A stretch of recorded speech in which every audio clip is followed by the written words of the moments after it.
Right, example 4. கேள்வியை பாருங்க. Rainfall of magnitude 3.8 centimeter and 2.8 centimeter that occurred on two consecutive 4-hour duration. தொடர்ச்சியாக 3.8 centimetre மழை வீழ்ச்சியும் அடுத்த 4 மணித்தியாலத்துக்கு 2.8 centimetre மழை வீழ்ச்சியும் வருதான். உனக்கு catchment of area 27 கிலோமீட்டர் வரைக்கும். சரி, produce the following hydrograph of the flow at catchment outlet. Estimate the rainfall excess N5 index. இதான் கேள்வி. Estimate the rainfall excess N5 index. இப்போ rainfall excess காணணுமாக இருந்தால் அவன் தந்த இந்த தரவை வச்சு தான் காணணும். அப்போ இந்த தரவை வச்சு rainfall excess காணணுமா இருந்தால் நம்ம ஏற்கனவே செஞ்ச வீடியோஸில் இப்போ நான் ஏற்கனவே செஞ்ச வீடியோஸில் சொன்னேன் ஹைட்டோகிராஃப் டி வரக்கூடிய ஹைட்டோகிராஃப்லேருந்து நம்ம காண்றது தான் எக்ஸஸ் ரெயின்ஃபால். ஹைட்டோகிராஃப்லேருந்து டி வரக்கூடியது. எக்ஸஸ் ரெயின்ஃபால் எதுலேருந்து எந்த கிராஃப்லேருந்து காணுவோம்? ஹைட்டோகிராஃப்லேருந்து. அப்போ ஹைட்ரோகிராஃப்லேருந்து என்னத்தை காணுவோம்? ஹைட்ரோகிராஃப் டி வரக்கூடிய ஹைட்ரோகிராஃப்லேருந்து என்னத்தை காணுவோம்? டிரெக்ட் ரன் ஆஃபை காணுவோம். எக்ஸஸ் ரெயின்ஃபால் எப்படி காணுவோம்? 5 இண்டெக்ஸுக்கு மேலதிகமாக வரக்கூடிய எல்லா பரப்பளவும் எக்ஸஸ் ரெயின்ஃபால் டெப்த்தாக இருக்கும். டிரெக்ட் ரன் ஆஃப்ங்கிறது ஸ்ட்ரீம் ஃப்ளோவிலேருந்து பேஸ் ஃப்ளோவை செப்பரேட் பண்ணி கழிச்சு விட்டோன்னு சொன்னால் டிரெக்ட் ரன் ஆஃப் வரும். இதை போன வீடியோவில் சொன்னேன். சரியே, அடுத்ததாக இரண்டையும் ஃப்ளோட் பண்ணி ஒரே கிராஃபில் ஃப்ளோட் பண்ணி ஒரு முடிவு எடுக்கிறான். இங்கே வர எக்ஸஸ் ரெயின்ஃபாலும் இங்கே வரக்கூடிய டிரெக்ட் ரன் ஆஃபும் சமனாக இருக்குது என்ற ஒரு முடிவு எடுக்கிறான். அப்போ இதில் அவன் தந்த தரவு ஹைட்ரோகிராஃப் கிரணமாக இருந்தால் Q vs T, அதாவது டிஸ்சார்ஜுக்கும் டைமுக்கு இடையிலான கிராஃப் தான் ஹைட்ரோகிராஃப். இங்கே இருக்கிறது ரெயின்ஃபால் இன்டென்சிட்டிக்கும் டைமுக்கும் இடையில வரையப்படுற கிராஃப் தான் ஹைட்டோகிராஃப். அப்போ ஹைட்டோகிராஃப்லேருந்து தான் அவன் கேட்ட கேள்வி எக்ஸஸ் ரெயின்ஃபாலை காணலாம். ஆனால் அவன் தந்தது தரவு டிஸ்சார்ஜ் தான் தந்திக்கிறான். டிஸ்சார்ஜ் தந்தால் நம்ம இந்த கிராஃப்லேருந்து டிரெக்ட் ரன் ஆஃபை காணலாம். டிரெக்ட் ரன் ஆஃப்லேருந்து எக்ஸஸ் ரெயின்ஃபால் ரெண்டு சமனாக இருக்குன்னு நான் ஏற்கனவே தியரியே சொல்லிட்டேன். அப்போ இந்த கேள்வியிட மேலோட்டமான ஐடியா உங்களுக்கு விளங்கும். சரியே, அப்போ நான் இதில் ஐடியாவை தான் சொல்லிட்டு வர போகிறேன். சரியாக சுருக்கிட்டு போக மாட்டேன், ஐடியாவை சொல்ல போகிறேன். அந்த பிடிஎஃப்ல ஆன்சர் இருக்குது. அப்போ ஆன்சரை நீங்கள் செக் பண்ணிக்கொள்ளலாம். ஆனால் இப்படி கிராஃப் கீரி என்னை பொறுத்த வரைக்கும் வரப்போகிற இன் கிளாஸில் கேள்வி வரதுக்கான சான்ஸ் குறைவு. இருந்தாலும் இந்த ஐடியாவை எடுத்துக்கொள்வோம், கேள்வியிட ஐடியாவை எடுத்துக்கொள்வோம். ஸோ இதை நான் கிளியர் பண்ணுறேன். முதலாவது அவன் தந்த தரவுன்படி நம்ம என்ன தரவு தந்திக்கிறான்? டைமோட ஃப்ளோ, ஒப்சர்வ் ஃப்ளோ தான் தந்திக்கிறான். அப்போ டைமுக்கும் கியூக்குமான தரவு தான் தரப்பட்டிருக்கு. டைமோட ஒப்சர்வ் ஃப்ளோ எப்படி மாறுதுங்கிறது தான் தரவாக தரப்பட்டிக்குது. அப்போ இதை வச்சு நம்ம ஹைட்ரோகிராஃப் தான் கீறலாம். அப்போ ஹைட்ரோகிராஃபை ஃபஸ்ட்டு நீங்கள் ஃப்ளோட் பண்ணணும். அப்போ அதை அழகாக ஒரு ஸ்கேலுக்கு ஃப்ளோட் பண்ணி எடுக்கலாம் இந்த தரவுகளுக்கு அமைய. அப்போ இதில் ஃப்ளோட் பண்ணி தான் ஈக்குது. ஸோ அப்படி வந்தீங்கண்டா அப்படி கொஞ்சம் இப்போ இதில் தரப்பட்ட ஆள்கூறுக்கு தக்கன இது எக்ஸ்ஹெச் டைமும் YH ஃப்ளோவும் சரியே டிஸ்சார்ஜும். அதுக்கமைய இந்த ஆள்கூறுகளை நீங்கள் குறிப்பீங்க. எத்தனை ஆள்கூறு? 1 2 4 6 8 10 12 13 ஆள்கூறுகள். அந்த 13 ஆள்கூறுகளையும் குறிக்கிறே எல்லாருக்கும் குறிக்கல். சரியே, அந்த ஆள்கூரை குறிச்சிட்டீங்க. ஆள்கூரை குறிச்சா நீங்கள் அதுக்கு அந்த ஆள்கூரை இணைச்சி ஒரு பருமட்டான வலை தான் கீறலாம். அப்போ இணைச்சி பருமட்டான வலையை என்ன செய்யலாம்? கீறிக்கொள்ளலாம். இதான் ஹைட்ரோகிராஃபை நீங்கள் கீறணும். ஹைட்ரோகிராஃபை கீறிக்கொண்டீங்க. அந்த ஆள்கூறுகளை இணைச்சி பருமட்டான ஹைட்ரோகிராஃபை கீறிக்கொண்டீங்க. தந்த ஆள்கூரை இணைச்சி பருமட்டான ஹைட்ரோகிராஃபை கீறிக்கொண்டீங்க. அடுத்தது நம்ம இந்த ஹைட்ரோகிராஃப்லேருந்து நம்மளோட நோக்கம் டிரெக்ட் ரன் ஆஃபை காணணும். இந்த ஹைட்ரோகிராஃப்லேருந்து நம்மளோட நோக்கம் டிரெக்ட் ரன் ஆஃபை காணணும். சரியே, நம்மளோட நோக்கம் டிரெக்ட் ரன் ஆஃபை காணணும். அப்போ டிரெக்ட் ரன் ஆஃப்ங்கிறது ஸ்ட்ரீம் ஃப்ளோவிலேருந்து பேஸ் ஃப்ளோவை கழிக்கணும். அப்போ ஸ்ட்ரீம் ஃப்ளோவை காணணுமாக இருந்தால் கண்டுகொள்ளலாம், பிரச்சனை இல்லை.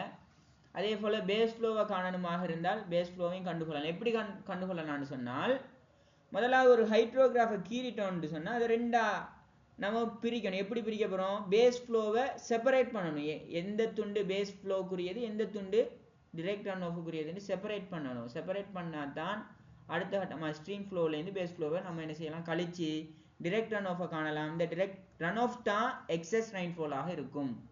அது சொல்லிட்டேன். அந்த டிரெக்ட் ரன் ஆஃப் தான் எக்ஸஸ் ரெயின்ஃபாலாக இருக்கும். ஸோ நான் ஸ்ட்ரீம் ஃப்ளோவிலேருந்து பேஸ் ஃப்ளோவை பிரிக்கிறது தான் அடுத்த விஷயம். அப்போ ஸ்ட்ரீம் ஃப்ளோவிலேருந்து பேஸ் ஃப்ளோவை, அதாவது டிரெக்ட் ரன் ஆஃப் பேஸ் ஃப்ளோன்னு ரெண்டு கூறுகளாக இந்த ஹைட்ரோகிராஃபை பிரிக்கணுமாக இருந்தால் அதுக்கு ஒரு தியரி. அப்போ அந்த தியரியை நான் சொல்லி தந்துட்டு நான் வாரனே, இதில் பிரிக்கிறதுக்கு அந்த தியரியை சொல்லி தந்துட்டு வாரேன். சரியா? ரைட். அந்த தியரிக்கு போவோம். Base flow separation. நம்ம முதலாவது என்ன செஞ்சிட்டோம்? முதலாவது விலங்கு கேள்வியை முதலாவது என்ன செஞ்சிட்டோம்? முதலாவது அந்த தரவின்படி ஹைட்ரோகிராஃபை கீறிட்டோம். ஹைட்ரோகிராஃப் ஆள்கூறுகளை மார்க் பண்ணி ஒரு பருமட்டான வலை, அப்போ நேரடி அடிமட்டத்தை வச்சு இணைக்காம பொதுவாக வளைச்சி ஒரு வலையா நம்ம ஹைட்ரோகிராஃபை நம்ம கீறிட்டோம். ரெண்டாவது கட்டமாக பேஸ் ஃப்ளோ செப்பரேட் பண்ணணும். பேஸ் ஃப்ளோ செப்பரேட் பண்ணால் தான் எந்த துண்டு டிரெக்ட் ரன் ஆஃப், எந்த துண்டு பேஸ் ஃப்ளோன்னு கண்டுபிடிக்கலாம். ஸோ பேஸ் ஃப்ளோ செப்பரேட் பண்ணணும். அப்போ பேஸ் ஃப்ளோ செப்பரேஷனுக்கு ஒரு தியரிக்கு அதான் சொல்ல போகிறேன். அதை கீழே போட்டிக்கிறேன்னு பாருங்க. அப்போ பேஸ் ஃப்ளோ செப்பரேஷன் நான் சொல்லி தரேன். பேஸ் ஃப்ளோ செப்பரேஷன் அவன் நார்மலாக தான் விளக்கப்படுத்தினான். சரியா? ஸோ நானும் நார்மலாகவே விளக்கப்படுத்த போகிறேன். முதல்ல ஸ்ட்ரெயிட் லைன் மெத்தட். இந்த ஸ்ட்ரெயிட் லைன் மெத்தட் என்ன சொல்லுது? இப்போ ஒரு ஹைட்ரோகிராஃப்ட போன வீடியோஸில் சொன்னேன், ஒரு ஹைட்ரோகிராஃப் ஒரு ஆரம்பத்துலேருந்து இவ்வாறு இறங்கி ஒரு கட்டத்தில் இறங்கும். அதாவது பேஸ் ஃப்ளோ இவ்வாறு இறங்கி இதுலேருந்து இவ்வாறு ரைசிங் லிம், அது பீக் அடையும், அதே போல் ஃபோலிங் லிம் அப்படின்னு சொன்னேன். அப்போ இந்த பாயிண்ட்டை வந்து கண்டுபிடிக்கலாம். நீங்கள் கீறின கிராஃபில் இந்த பாயிண்ட் ஏண்ட பாயிண்ட்டை கண்டுபிடிக்கலாம். ஸ்ட்ரைட் லைன் மெத்தடை சொல்கிறேன். ஏண்ட பாயிண்ட்டை கண்டுபிடிக்கலாம். அந்த கிராஃப்ட அமைப்பை வச்சு இப்படி வந்து இறங்கி இப்படி போகுதுன்னு சொன்னால் இந்த இறங்குற பாயிண்ட்டை நீங்கள் என்ன செய்யலாம்? இறங்குற பாயிண்ட்டை கண்டுபிடிக்கலாம். இப்படி இறங்கி இப்படி போகுதுண்டா, இந்த பாயிண்ட் இறங்குற இந்த இழிவு பாயிண்ட்டை கண்டுபிடிக்கலாம். ரைட். அந்த பாயிண்ட் ஓகே. அடுத்த கட்டமாக அந்த பீக் பாயிண்ட்லேருந்து பேஸ் ஃப்ளோ முடியக்கூடிய இந்த பாயிண்ட்டுக்கான ஈக்குவேஷன் நான் போன வீடியோவில் செஞ்சேன். அந்த ஈக்குவேஷனை போட்டு என்ன கண்டுபிடிக்கலாம். என்ன கண்டுபிடிச்சா இதுலேருந்து எவ்வளோ டைம்ங்கிறது நமக்கு தெரிஞ்சால் இதுலேருந்து அளவிடைப்படி இந்த பீண்ட பாயிண்ட்டையும் நீங்கள் என்ன செய்யலாம்? கண்டுபிடிக்கலாம். பீண்ட பாயிண்ட்டை கண்டுபிடிச்சிட்டீங்க, ஏண்ட பாயிண்ட்டை கண்டுபிடிச்சிட்டீங்க. இது ரெண்டையும் நீங்கள் ஸ்ட்ரைட் லைன் இணைச்சி விட்டீங்கன்னு சொன்னால் அந்த இணைச்ச பகுதிக்கு மேலே உள்ளது டிரெக்ட் ரன் ஆஃபும், கீழே உள்ள பரப்பளவு பேஸ் ஃப்ளோக்குரிய பரப்பளவாகவும் இருக்கும். அப்போ ஸ்ட்ரைட் லைன் மெத்தட் ஈஸியாக இவ்வாறு ரெண்டு பாயிண்ட்டை நீங்கள் கண்டுபிடிக்கிறது தான் இருக்குது. ஏண்ட பாயிண்ட் நேரடியாக அந்த கிராஃப்ட அமைப்பில் கீழே வரக்கூடிய இந்த பாயிண்ட். இந்த பீண்ட பாயிண்ட்டை கண்டுபிடிக்கிற நேரம் நம்ம அந்த பீக்லேருந்து எவ்வளோ நேரத்துக்கு அது டிக்ளரேஷன் ஆகுதுங்கிறத அந்த சமன்பாட்டில் போட்டு n சமன் b இன்ட்டு a இட 0.2 அந்த சமன்பாட்டில் போட்டு இந்த எண்ணை கண்டுபிடிச்சோன்னு சொன்னால் இந்த முடிவு பாயிண்ட்டை நம்ம கண்டுபிடிக்கலாம். அப்போ ஏண்ட பாயிண்ட் தெரியும், பீண்ட பாயிண்ட் தெரியும்னு சொன்னால் ஏயும் பியை இணைச்சோன்னு சொன்னால் மேலே உள்ளது டிரெக்ட் ரன் ஆஃப் ஆகவும் கீழே உள்ள பரப்பளவு பேஸ் ஃப்ளோக்குரிய பரப்பளவாகவும் இருக்கும். சரியா? ரைட். அப்போ இதுதான் straight line method. Fix base மெத்தட்ங்கிறது அடுத்து ரெண்டாவது மெத்தடுக்கு போகிறோம்.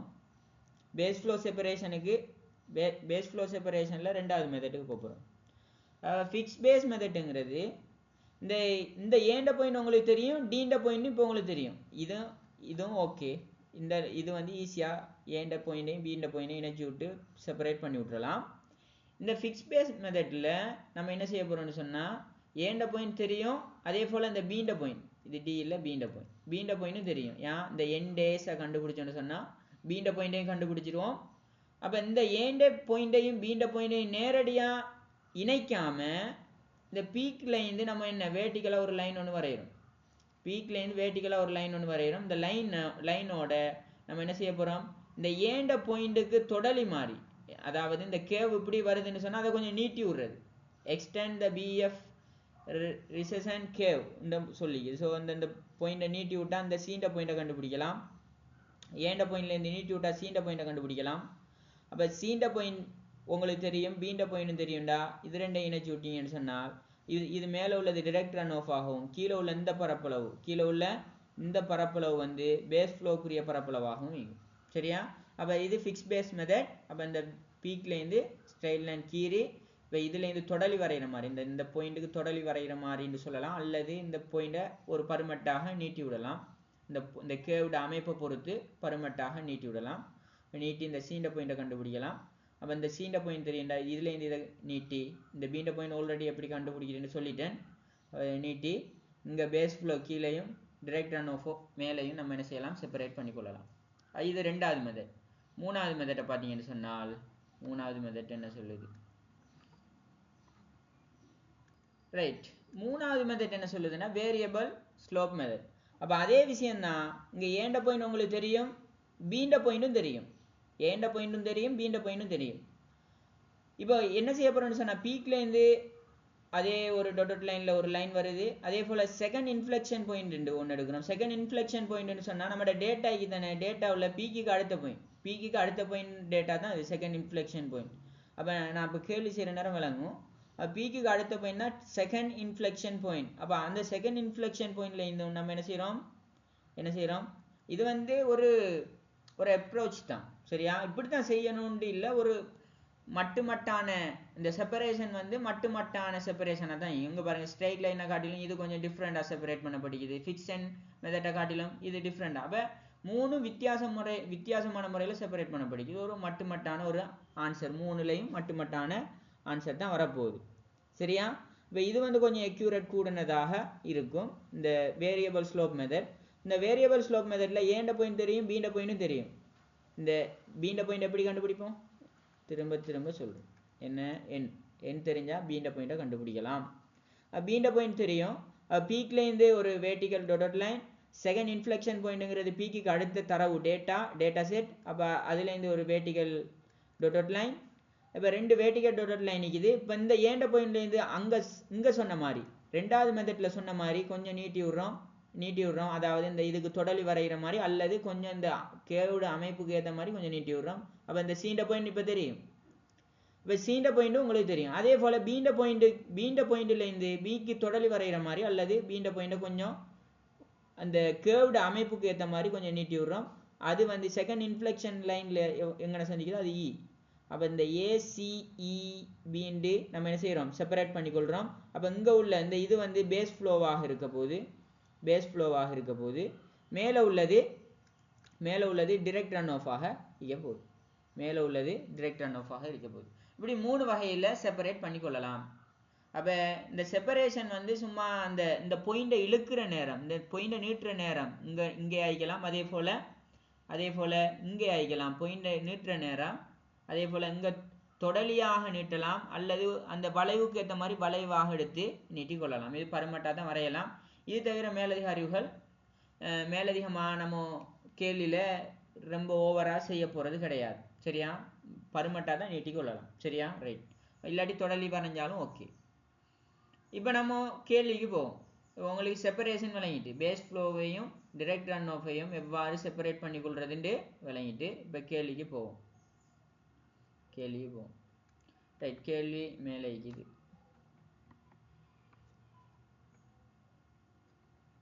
ரைட், இதான் நம்மளோட கேள்வி.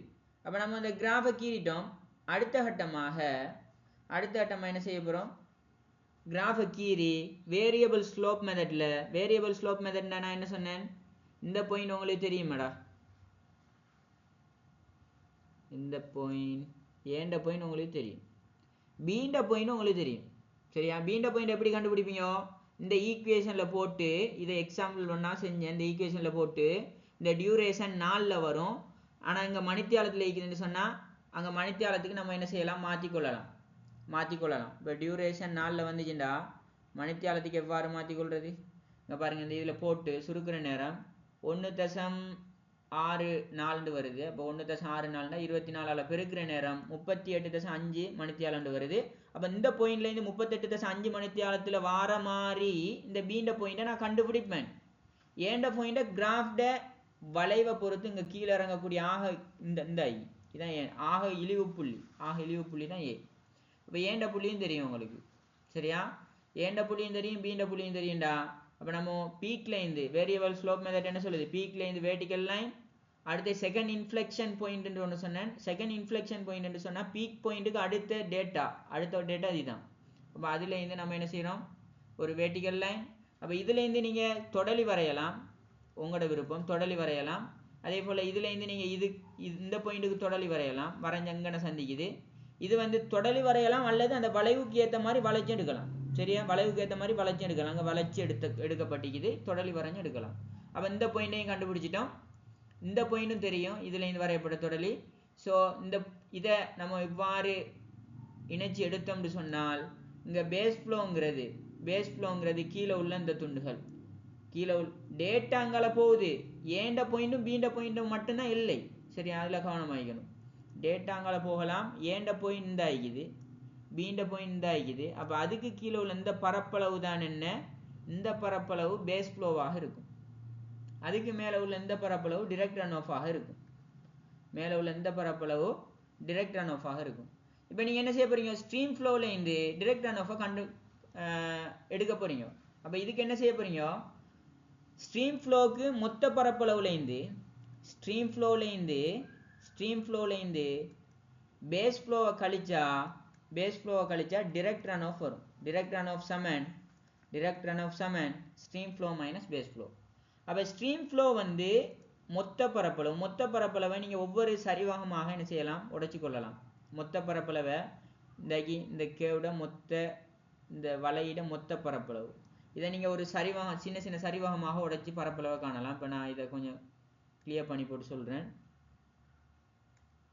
சரியா, அப்போ இதில் ஒரு சின்ன சரிவகம் இந்த ஆகிக்குது, இதில் ஒரு சின்ன சரிவகம் இந்த ஆகிக்குது, இதில் ஒரு சின்ன சரிவகம், இதில் ஒரு சரிவகம். அதில் கொஞ்சம் வளைவாக தான் வருது, நேராக வரையில் இருந்தாலும் நம்ம என்ன செய்யலாம், சரிவகமாக எடுத்து இதில் ஒவ்வொன்றிட பரப்பளவையும் கண்டு கூட்டணும்னு சொன்னால் ஸ்ட்ரீம் ஃப்ளோ வருமா வராதா, ஒவ்வொன்றிட பரப்பளவையும் கண்டு கூட்டணும்னு சொன்னால் ஸ்ட்ரீம் ஃப்ளோ வரும்.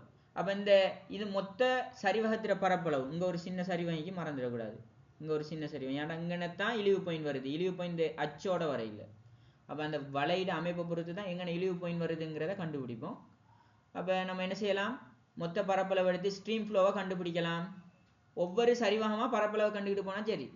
அப்போ சரிவகத்திட இது சமாந்தர பக்கமாக, இப்போ உதாரணத்துக்கு நான் இந்த சரிவகத்தை எடுத்தேன்டா, இந்த பக்கமும் இந்த சரிவகத்தை எடுத்தேன்னு சொன்னால் இந்த பக்கமும் சமாந்தரம். ஸோ இந்த நீளத்தையும் கூட்டி 2ஆல் பிரித்து செங்குத்து உயரம் அவன் சொல்லிக்கிறான் 6 மணித்தாள் இடைவெளியில் தான் புள்ளிகள் குறிக்கப்பட்டிக்கு 6. சரியா, ஸோ செங்குத்து உயரத்தால் பெருக்கணும்னு சொன்னால் ஒவ்வொன்றையும் அதே மாதிரி பரப்பளவை கொண்டு கூட்டி எடுத்துக்கொள்ளலாம். இப்போ நம்மளோட அடுத்த வேலை பேஸ் ஃப்ளோக்கு இதான் இந்த சரிவகம். இவ்வாறு நம்ம என்ன செய்ய போகிறோம், ஒவ்வொரு சின்ன சரிவகத்துக்கு சரிவகம் மாறிக்காது சரிவகமாக கருதி நம்ம பரப்பளவை காண போகிறோம். பரப்பளவை கண்டோன்னு சொன்னால் பேஸ் ஃப்ளோவையும் கண்டுட்டோம். அப்போ ஸ்ட்ரீம் ஃப்ளோவை எப்படி காண்றோம், அந்த மொத்த வலையிட பரப்பளவு, அந்த பரப்பளவு என்னத்தை தரும், அதாவது இங்கே மீட்டர் கணம் பேர் செகண்ட் பரப்பளவு காண்ற நேரம் இது அடி பெருக்கப்படுமே. அப்போ இங்கே டைமோட பெருக்கப்பட்டு கனவளவுல ஸ்ட்ரீம் ஃப்ளோ வரும், கனவளவு மீட்டர் கணக்கில் ஆன்சர் வரும். சரியா, ஐடியாவை சொல்கிறேன், பிடிஎஃப் போட்டிக்கிறேன், அந்த பிடிஎஃப்பை நீங்கள் பார்த்து என்ன செய்யலாம், குரூப்பில் போட்டிக்கிறேன், அதை பார்த்து நீங்கள் ஆன்சரை நீங்கள் செக் பண்ணிக்கொள்ளலாம். மீட்டர் கணக்கில் ஆன்சர் வரும். சரியா, அதே போல் பேஸ் ஃப்ளோவையும் நீங்கள் காணலாம். பேஸ் ஃப்ளோ என்ன, அதில் பரப்பளவு கண்டு மீட்டர் கணக்கில் காணுவீங்க. இந்த மீட்டர் கணத்தை ஸ்ட்ரீம் ஃப்ளோவில் உள்ள கனவளவு பேஸ் ஃப்ளோவில் உள்ள கனவளவு கழிச்சிங்கன்னு சொன்னால், ஸ்ட்ரீம் மைனஸ் பேஸ் கழிச்சிங்கன்னு சொன்னால் உங்களுக்கு டிரெக்ட் ரன் ஆஃப் கனவளவில் வரும், மீட்டர் கணத்தில் வரும். சரியா, அப்போ அவன்கிட்ட கேள்வி வந்து என்ன, டிரெக்ட் ரன் ஆஃபை டெப்த்தை கேட்குறான். டெப்த்தை கேட்டால் என்ன, ஏரியாவில் பிரிங்க, ஏரியாவும் தந்திக்கிறான் டெப்த். அப்போ டெப்த் வரும். அப்போ இங்கே ஏரியானா மீட்டர் வர்க்கம், அழகாக பார்த்தே நம்ம இது செய்யலாம். என்ன, அப்போ இது கனவளவு மீட்டர் கணத்தில் வாரது, திரும்ப பரப்பளவு மீட்டர் வர்க்கத்தால் பிரிக்கிற நேரம் மீட்டராக மாறுது. சரியா, அப்போ டெப்த் மீட்டரில் வரும். அப்போ அந்த டெப்த்தா எக்ஸஸ் ரெயின்ஃபாலாக இருக்கும். இங்கே டிரெக்ட் ரன் ஆஃபுக்குரிய டெப்த்தா எக்ஸஸ் ரெயின்ஃபாலாக இருக்கும். சரியா, அப்போ இது உங்களுக்கு ஐடியாவை தந்திக்குது. நீங்கள் அந்த பிடிஎஃப்ல ஆன்சர் அழகா தெளிவாக எழுதப்பட்டிக்கு, நீங்கள் அதை போய் பார்த்துக்கொள்ளலாம். ஐடியா மட்டும்தான் இங்கே தரப்பட்டிக்குது. சரியா? ரைட். இப்போ இதில் அதோட எஸ்டிமேட் ரெயின்ஃபால் எக்ஸஸ் அண்ட் 5 இண்டெக்ஸை கேட்குறான். அப்போ உங்களுக்கு தெரியும் பாருங்க, 5 இப்போ உங்களுக்கு தெரிஞ்சுட்டு எஸ்டிமேட் ரெயின்ஃபால் எக்ஸஸ் உங்களுக்கு தெரியும். அப்போ ரெயின்ஃபால் எக்ஸஸுக்கு நான் சமன்பாடு சொன்னேன். ரெயின்ஃபால் எக்ஸஸ் சமன் மொத்த rainfall total rainfall minus 5 index. 5 இண்டெக்ஸ்னா என்ன? லொஸஸை குறிக்கும். அப்போ 5 இண்டெக்ஸ் சமன் total rainfall minus excess rainfall. சரியா? Total rainfall minus excess rainfall. Total rainfall என்ன?